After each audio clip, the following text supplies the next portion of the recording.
Budget के ऐलान के बाद सोने और चांदी की कीमतों में भारी गिरावट आई है। सोना 4,000 रुपए तक सस्ता हो गया है तो चांदी के भाव में भी जबरदस्त गिरावट देखने को मिली है।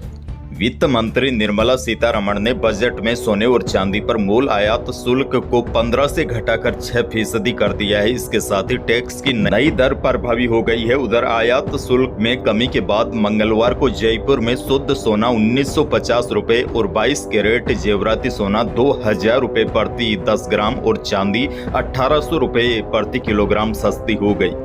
अब देखिए, सरकार के इस फैसले से सबसे बड़ा फायदा ये होगा, शादियों में खर्च घट जाएगा, क्योंकि शादियों में आभूषण खरीद का हिस्सा 50 से 55% रहता है। यानी शादी के बजट का 1/3 आभूषण पर खर्च हो जाता है और मध्यम वर्ग दुल्हन को 100 ग्राम तक सोने के गहने उपहार में दिए जाते हैं। आयात शुल्क में कमी से इस खर्च में कहीं न कहीं कमी आएगी।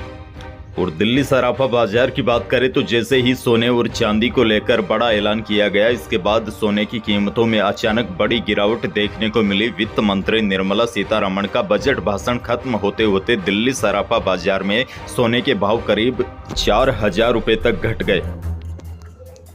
अब देखिए, मोटा मोटी आपको बताऊं तो इस ऐलान के बाद अगर आप 1 तोला सोने की ज्वेलरी बनाते हैं तो आपको 2 से लेकर 4,000 रुपए तक सस्ती पड़ेगी। हालांकि हो सकता है मेरी बताई गई रेट में मामूली बदलाव भी संभव है, लेकिन यह सच्चाई है। सरकार के इस ऐलान के बाद देश के अलग अलग राज्यों में सोना 2,000 से लेकर 4,000 रुपए तक सस्ता हो गया है।